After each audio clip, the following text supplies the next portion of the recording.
to Watch is an intimate look into the lives of prominent and influential women leaders from around the world and the challenges they faced on their journey. It's the real story behind her title. Join us every week to hear more stories about women from around the world and in your own communities at womentowatch.net. Hello, everyone, and welcome back to another week of Women to Watch. I'm Sue Rocco. My guest this week will be Dr. Beth Sanborn. And Dr. Sanborn spent 33 years as a police officer and juvenile detective in suburban Philadelphia. And she's now the school safety coordinator for Montgomery County in PA. She has a great story about starting young, thinking she was going to go in one direction, and then learning that she was very much passionate about helping young people. Don't forget to stay with us during the breaks, where you'll hear from our exclusive watch team of corporate partners. And I invite you always to subscribe to our YouTube channel at W2W Media. So now I'm very honored and excited to welcome to the show Beth Sanborn. Dr. Beth Sanborn, welcome to the show. Thank you so much. I'm so excited to be here. It's great to see you. I appreciate your time. I know how very busy you are day to day, and you have a very big job as the school safety coordinator for Montgomery County, Pennsylvania. I want to give our listeners and viewers a little bit of a sense of where you came from and what led you to go into the police force. And I wanted to start with this question because a little bird told me when you were little, the first aspiration you had was to work with sharks. Yeah, that's so true. That's where I saw my life going. And how did that come? Where did that come from? I hope not watching Jaws. I don't know. I wish I knew where that fascination came from, but I just found them to be so majestic and so beautiful and powerful. And I knew that's what I wanted my life's work to be. I was going to be a marine biologist on a boat in the middle of the ocean. And then I actually stepped on a boat and I realized how seasick I get. Oh, So that wouldn't work. That wasn't going to work. Wouldn't work. No. Well, you just so our listeners and viewers know, you grew up in the suburbs of Philadelphia. Yes, I haven't moved very far from home. Right, nor have I. So we're kind of neighbors, and I know what it's like to grow up in the suburbs of Philadelphia. But talk to me a little bit about your upbringing. I know you are the youngest of two. You grew up in a Jewish family. Yeah. And tell me a little bit about how you spent your time as a young girl. I know you played sports. Oh my gosh, boy, did I. So I have one older brother, my older brother, BJ, very active in the Jewish community. He is a partner in his international accounting firm. I mean, I don't know if you can tell or not, but I'm super proud of my big brother. And I wanted to be just like him. And he was an athlete. So because he was an athlete, then I was an athlete. So our childhood was spent playing in the backyard and with all the neighborhood kids. It was like the United Nations of kids. We had friends from India and friends from Korea, and our neighborhood was just so eclectic. And we were so blended that we all rode our bikes together and played hockey together and t-ball and tag. And we just spent our time outside being kids and having fun. Yeah. What neighborhood, remind me, did you grow up in? So I was in Glenside, Okay. in Cheltenham Township, not the Abington Glenside. No, Abington and Cheltenham, I think we're still rivals. But Yes. every so often I do drive past the old house and I'm super disappointed because my parents planted a tree when I was born, and that was my tree. And the last time I drove past, my tree had been cut down. Oh no. I know, how disappointing, no. but that's okay because I've continued to grow and I've continued to flourish. So despite the lack of the tree, it doesn't interfere with my ability to grow. Maybe you sneak in the middle of the night and plant a new tree. I guess that would be illegal, something you would not do. Listen, I want to share a quote, something that you shared with me, because I'm always so appreciative when my guests are candid about the insecurities and struggles they had growing up. And you said, although athletic and quite determined, I always felt a little bit insecure and inferior. And I wanted to know if that led to your desire to work with kids and help them kind of get through their own problems. Is it safe to answer that by saying, I don't know? But at the end, it turned out that was probably what made me most successful. So, listen, I have a lot of achievements, and I don't mean to sound snooty or conceited.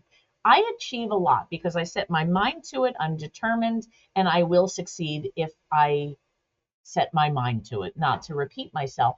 But I've just always wanted to set myself apart from the rest and for positive reasons. So when I was in policing, I did it because I wanted to help. I wanted to be the person who made others' day better because they encountered me. But I very quickly realized that that's not what policing is about. But when I got the opportunity to work as a school resource officer, so to be a uniformed police officer working with kids, I realized that's where I could have the most impact for my community, and that's where I could do the most good. And then when I walked through the school and I felt all of those insecurities despite all of my accomplishments. I mean, boy, you want to talk about imposter syndrome? Like this girl right here has it. But when I started working with my kids, I was able to empathize with their feelings of insecurity and not fitting in and just feeling uncomfortable in their skin and not knowing how to express themselves. And I was able to draw upon all of my experiences to be able to bond and connect with my students to help them develop their own coping skills and to help find their voice. Now, let me ask you, how were your parents, your family supportive of your decision to become a police officer? It's not the safest job. It isn't. And I remember breaking the news. So I came from a predominantly single family household. My parents divorced when I was 5. My brother was 10. It was a difficult time for us. It's traumatizing. It's difficult for a kid to have your family break apart. And we survived. We did what we needed to do. I never felt as if I missed out. I never felt as if I were lacking. I still always felt supported. But I do remember sharing the information that I wanted to go to the police academy and I wanted to be a police officer. And of course, my family immediately suspected that I was going to work in Philadelphia and they were worried about my safety and whether or not I would make it home okay. And I said, no, but there's so much more out there. And fast forward some, I was fortunate enough and determined enough. I became a police officer when I was 21 years old. So 21 with minimal life experience. And here I am with a badge and a gun, a set of keys. Don't get hurt, kid, and don't get lost. And I thought, oh my gosh, how am I going to fix the world? Did you graduate early? Because I know you have multiple degrees. You have a bachelor's, a master's, and a doctorate in public administration. How did you start at 21? So I finished my college degree early. I finished in 3.5 years. And I used that time to put myself through the police academy. And then I tested to become a police officer. And then I took a hiatus. When I realized that I was in policing and I was in patrol for years. I guess I started with my police department in 1997. And I want to say that I went back for my master's degree probably in about 2012-ish, somewhere around there, because again, I wanted to set myself apart from my colleagues, but in a positive way. Then after I graduated with my master's degree, I wanted to do something positive with it. That was when I started teaching as an adjunct instructor at some local colleges and universities. And I was able to encourage and inspire and work with kids, and it was so fulfilling. But again, going back into policing and then going into the school environment, I realized all the good that could be done with school based policing done properly, done right. And that was when I went back to school to earn my doctorate in public administration. So I would say my educational road has taken quite a bit of time, but it's never too late to go back to school, and you can always work on yourself. Right. Oh, absolutely. Now, you were given the opportunity, if I remember correctly, you were a police officer, and you were starting to feel kind of an unsettled s- feeling, I'll say, and you got a phone call to be the very first school safety police officer. Can you tell the story? Because I love the story of when that phone call came in. I think you were at Wegmans or I something. was, I was. It was my day off. I'm wearing black yoga pants and a hoodie sweatshirt. I'm at Wegmans doing my grocery shopping, and my lieutenant sent me a text message. And the message was something to the effect of, hey, the school district is thinking about starting this school resource officer position. I really don't know much about it, but I think it'd be a really good fit for you. It would be great for the school, and it would be great for the police department. And we should probably put an asterisk there because I kind of want to come back to that. I don't really know what it's going to involve, but the hours are 7 to 3, 7 a.m. to 3 p.m. Are you interested? And I responded back with way more exclamation points than any grown woman should use when responding to a call. It was like all caps, yes, with all these exclamation points. And I'm holding my phone up in the air because I'm in the grocery store and I want this message to go through. I'm so excited. And of course, the message doesn't go through because why would it when you really want it to go through? And I abandoned my cart and I ran outside so that I could get this message to go through. Oh, and it literally changed the trajectory of my life. It changed who I am as a person. It changed my career. It changed my outlook. Nothing short of becoming a mother has had such a profound effect on me. Wow.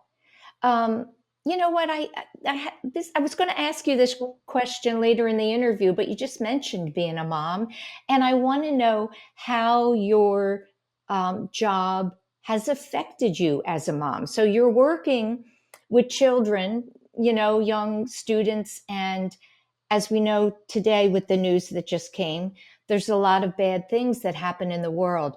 How do you separate your role with knowing fully what's taking place and then going home to your own kids? I don't know that I do. I really don't. Um, if there was one thing, I told you I have imposter syndrome, but there's one thing that I always felt that I excelled at, and that was being a mom. I'm so proud of my kids. I mean, I know everybody's proud of their kids, but that was the one thing where I can hang my hat on that and say, you know what, I'm a good mom. And I treated my kids in school like they were mine. And that's not unique to me, by the way. School resource officers take ownership of their kids as if they're their own. So how did I balance that? That was really difficult because I knew that my kids, my two biological children, had a loving home, a supporting family, food, electricity, some luxury items, but not all kids had that. So when I would come home from work at 3 o'clock, I would never say that I was off duty. I just started round two because oftentimes my afternoons and evenings were spent doing home visits or working with the Office of Children and Youth to go out and make sure that kids were supported and they were in a safe environment and to help to build safety plans. So there did come a time when I was really worried my kids were going to ask me, how come you keep leaving us for these other kids?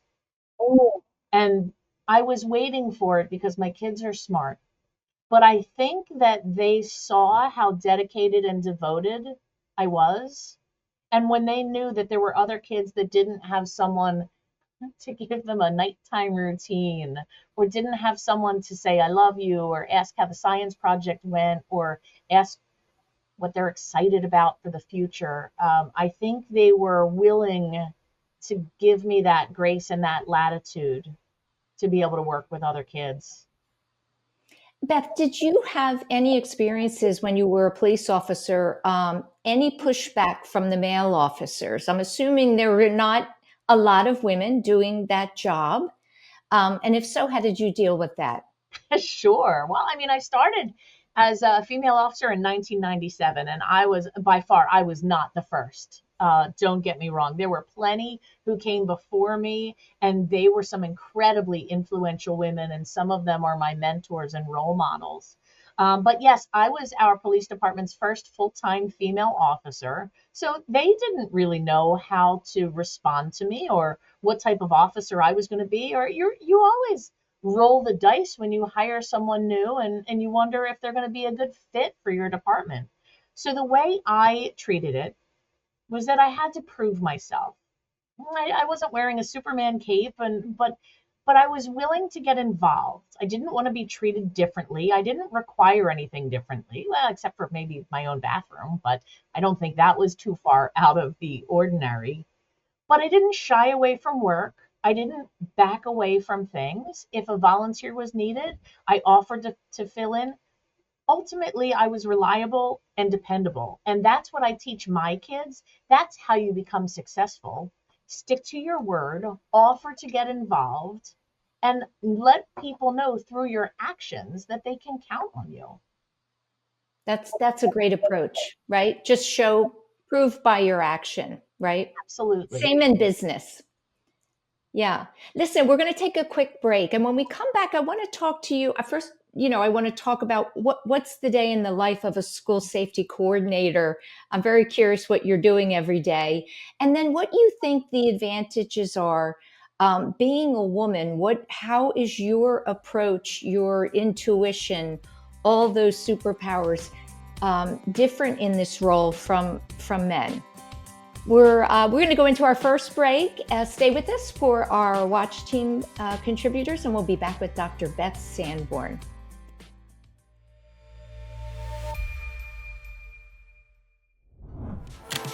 As a female-led organization, you have to bring it every single day. We're a mashup of sort of right and left brain. So we're not just doing management consulting. We're not just doing creative services. We're not just producing an event, but we're bringing a comprehensive solution to our clients. And because of the way we approach it, we end up being bought into what it is that we're doing in a way that we truly have as much skin in the game as our clients do, whether it's bringing affordable internet to communities across the Caribbean, or it's helping Comcast with their Internet Essentials program, which is something we've been very proud to work on, or it's helping the NFL celebrate their centennial season by getting 1 million people to give at least 100 minutes to causes they care about, or helping the city of Philadelphia win the World Cup. So what's next for us? Well, we just hit just over 100 employees. I think we are at that tipping point, and I don't think there's anybody that does it better than we do. I'm Maggie Wilkinson, CEO of Athena Global Advisors, a company that is proudly based in Philadelphia.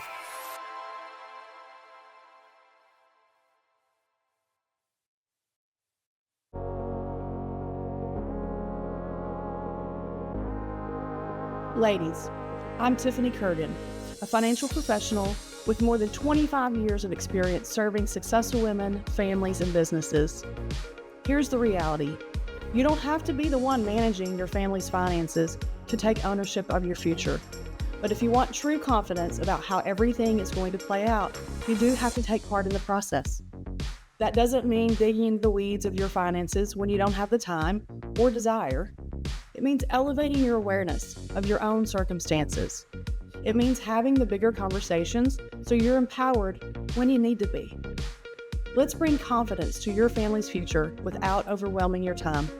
Call my cell at 903-520-2709. That's 903-520-2709.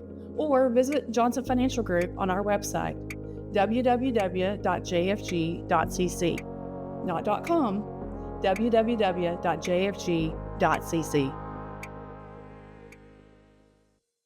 Hi, I'm Dawn Zier, CEO, Board Director, and Executive Mentor to Fortune 500 executives through my work at the Exco Group, firm of experienced CEOs, board directors, and global business leaders who offer real-world experience to help organizations and senior leaders grow.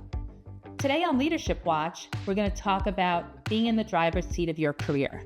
No matter what stage you're at in your career, you need to grasp that you are in the driver's seat. Understanding from day one that you and you alone are responsible for your career is critical. After all, why would you hand your career over to someone else to manage? There's no one as vested in yourself as you, and the ugly truth is that most managers are focused on execution rather than team development. So how can you ensure that your career stays on track? First, make sure you have a clear set of agreed upon goals that are measurable, and if priorities shift, rewrite them with buy-in. 2, if you see something that can be improved upon or automated, don't wait to be asked, just do it. This is good advice for tech-savvy millennials and Gen Zs who can help lead the way with AI. 3, don't insulate yourself. Get to know other parts of the organization and network both internally and externally. Feel free to drive outside of your lane. And 4, while your career is yours to own, don't go it alone. Identify sponsors and mentors. Also, it's important to make self-reflection and self-assessment a habit. Think through where you want to be 5 years from now and create a roadmap for yourself. Does your current path get you there? Are you passionate about what you're doing? Do you feel challenged? Are you learning? Do you feel respected? And importantly, are you a cultural fit? And is the company a cultural fit for you? If you answer negative to any of these questions, it's likely time for some course correcting. Please follow me on LinkedIn at Dawn Zier. And if you're a senior executive looking to grow in your career, check out excoleadership.com to learn more. Welcome back to the show. I'm joined this week by Dr. Beth Sanborn, and Beth is the school safety coordinator for Montgomery County, Pennsylvania. Big job, I would say, particularly in these times. And I was curious if you feel or recognize that there are different skills that women bring to this particular job from men, and if so, what they are. You know, it might be in your dealing with students and young people. Yeah, absolutely. I think a big part of it is delivery and how you approach it. With a background in law enforcement, I feel as if I can relate to, and I speak the language of law enforcement. So one of those hurdles is already removed for me. But then after I earned my doctoral degree, I also speak the language of education. So educators then respect that degree. So I have the ability to communicate with both entities using the proper language with both of them. And I think if you are able to speak with a particular industry in language that they understand, you're able to then communicate a message with less complication. What I've done is I've changed the way I deliver a message to be able to speak in the language of education and then also in a softer manner. But here's the thing. I've spent my entire life in Montgomery County, Pennsylvania. I have worked my entire career in Montgomery County, Pennsylvania. I'm really proud of Montgomery County, Pennsylvania. I volunteer here. I work here. I live here. My kids go to school here. I have a reputation that hopefully for the better precedes me, so that when I do go to these schools, it's not the first time that they're meeting me. But even if it is, I make sure that I handle myself well and appropriately, and I offer something to my hosts, whether it's bringing safety equipment, whether it's offering my assistance, whether it's sharing my cell phone number or sharing resources. I'm happy as long as our schools are safe and protected and we're working together. Can you tell me, you know, this is not a very original question, but I'd love to know a typical day. What are you doing in this role? And how much are you with parents and how much are you with students? So believe it or not, in the capacity of this role, I'm actually removed from the individual schools more than I have ever been before. So Montgomery County, I believe, is the third largest county in Pennsylvania. So I have approximately 400 to 450 school buildings. So that's 22 public school districts. And then there's private schools and religious schools, nonprofit institutions, higher ed. And I'm responsible for all of those. So what we did after we accumulated a list of all of my contacts, what I start to do is I look at legislation. I look at directives that are coming out and requirements, and I start to push those out to my key stakeholders in my schools. I'm always looking for things to help take the safety and security mindset away from the administrators, because there's so much noise in this industry.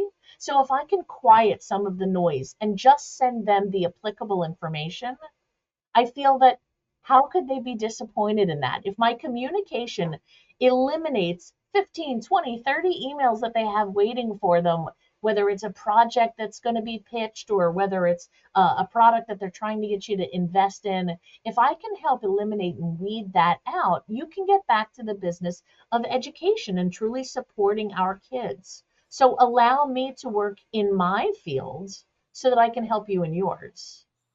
So you're in an office setting most of the time and perhaps working, via computer research, then turning around and sharing this information. The best days are when I get to work in person with my schools. So when I first started this position and I emailed everyone, I said, I want to be the popular girl. I want my calendar so full that I have to decide where to go. So invite me to fire drills, invite me to school safety drills, invite me to your school safety meetings, to your parent forums, invite me to everything. And when I started showing up, and schools realized I wasn't kidding, I said, I'm here to support you. Again, my actions are reflecting those words. So today I had the opportunity to provide situational awareness training and then assist with Stop the Bleed training to our private schools and our religious schools in Montgomery County. We set up 2 different sessions so that they could come here into Plymouth Township or Conshohocken. And they came here and we ran a training. They got a certificate for Stop the Bleed. We have some Stop the Bleed kits that Montgomery County purchased on a grant that we'll be able to distribute. And it's a really odd world that we live in these days. But if I can help make my schools safer, whether it's through education or programming or equipment, I'm going to do it. Beth, I would love to know your perspective on whether you're hopeful, living in this time where we have to be so concerned about the safety of students in school. We did not grow up that way. There was never a concern. And I think often about the anxiety level of students having to have that worry in the back of their mind.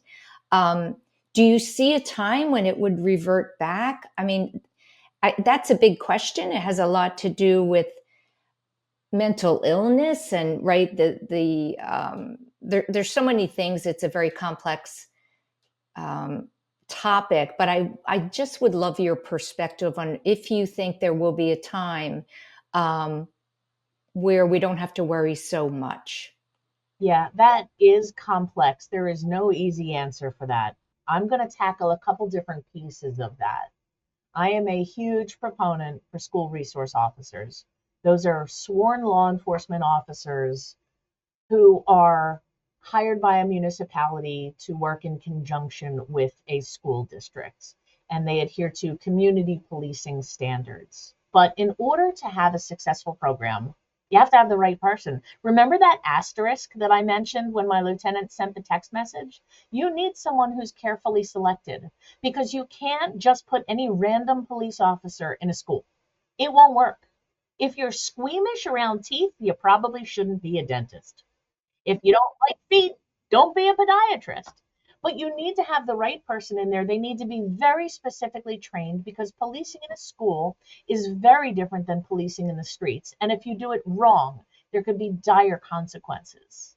And then that person also needs to be properly equipped to be able to do their job. And while I am a huge proponent for school resource officers because of the good work that we do, we're not the only answer. There is a huge mental health crisis and epidemic that's affecting our kids. And by the way, our parents too. We're Correct. all The suffering. parents are anxious about the kids being anxious.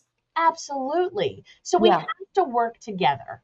That being said, when you combine a school resource officer with a nurse, with a crisis counselor, with a social worker, with security technology, and all of these parts are working together, there's still one piece that's missing: communication. We have to stop this fear of talking to each other. We have to be able to communicate with each other so that we can identify when a kid might be approaching a crisis so that we can intervene before the crisis is reached. And if we're all so bound by this fear of talking with each other and what am I disclosing and what am I sharing and what if it comes back to haunt me? Well, think of it in the other perspective. What if you knew that there was a kiddo that was struggling, but you didn't feel empowered enough to use your voice and say something, and something catastrophic happens? Yes, that is really important. And people do need to feel um, like they can. There should be no judgment around, bringing something like that to light. I want to talk. You wrote a book. I did. You have a book, The Missing Piece: Your School Resource Officer as an Ally in Parenting. Who is that? When you wrote that book, who did you have in mind? So I want to use my voice as much as I can across different audiences to let folks know who school resource officers are.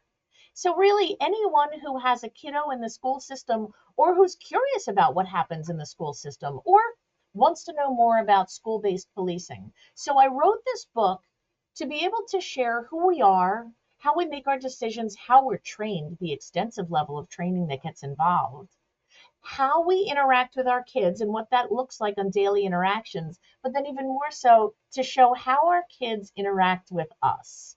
I think far too often when we're talking about education in the school system, we forget to give our kids a voice. We have these egos where we know what's best for our children, but aren't we raising them so that they can become the future leaders, so that they can figure out their voice? Ask them what their opinions are. Ask what their concerns regarding school safety are, or where do they see are the vulnerable points, or what's on their mind? What are they worrying about? When you look, this is my last question for you. Do you feel, as when you look at the trajectory of your career, do you feel as though you are where you're meant to be? I wouldn't change a single thing. You I love your work. I hate getting out of bed in the morning. I am not a morning person, but I love getting to work. Work That's a makes won- me happy. yeah, that's a wonderful thing to be able to say. You're doing really important work, and I just want to, commend you for your energy and optimism around this work, because I think it makes the students that you're interacting with feel so much better about it. I love it. I feel like every student deserves to have an officer, Beth. Every school needs to have a school resource officer, someone who's trained, who loves their kids, who wants to help see them succeed. We all have different definitions of success. Our kids are no different. So if we can help them reach their definition of success, no matter what road they take to get there, and see them off to graduation and beyond, and continue those proactive, positive relationships that extend well beyond the school building and generationally, in fact, then our kids, our community, all of us will be much better off. I think you're probably inspiring a lot of young women to get into law enforcement. I hope so. Thank you so much, Beth, for taking time to be with me and share a little bit about your life story, and good luck with everything that's going to come after. Thank you. Stay with us as we go into our last break. You'll hear from our corporate partners, and I'll be back to close out the show. Over on our Women to Watch YouTube channel, we have a partner profile series featuring some of the amazing executive women working at Children's Hospital of Philadelphia. Our latest installment features Dr. Susan Firth. Here's an excerpt from our latest conversation. The goal, I would say, of CHOP is for every child to have a chance at a healthy future. And how does the Research Institute specifically support and help in that goal? One of our strategic imperatives as an enterprise is to really promote research-driven precision medicine, so diagnostics and therapeutics that are really tailored to an individual's circumstance. And I always add to that research-driven precision medicine that this has to be research-driven precision medicine for everyone.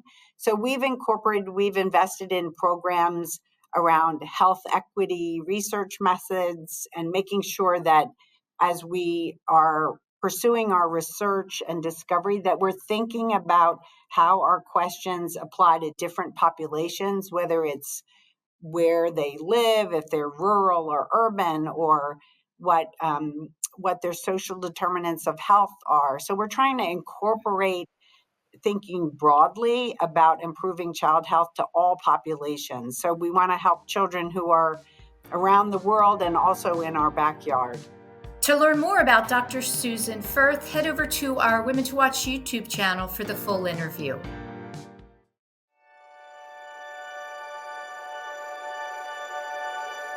We are CHOP, and we can't wait to show you around. We're the nation's first children's hospital.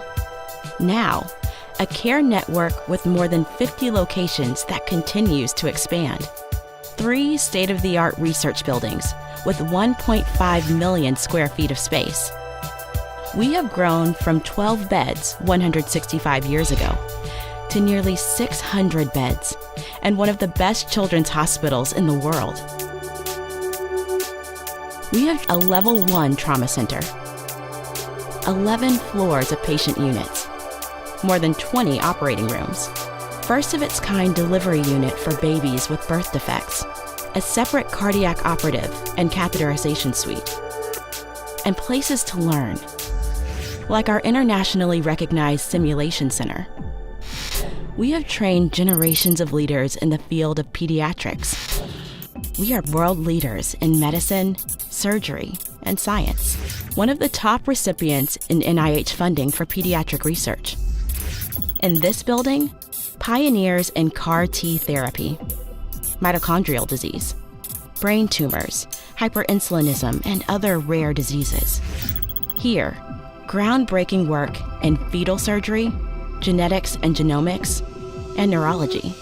In our newest building, leaders in social determinants of health, clinical informatics and epidemiology, autism, trauma and injury prevention.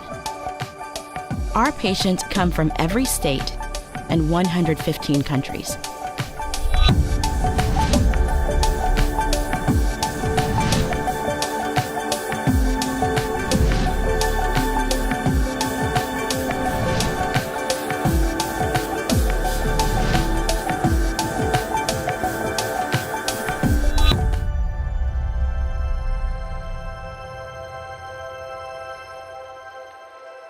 Meeting these challenges requires the best and the brightest.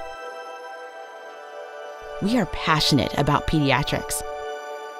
We are motivated to make a difference in the world and in our community. We are a team. We are CHOP.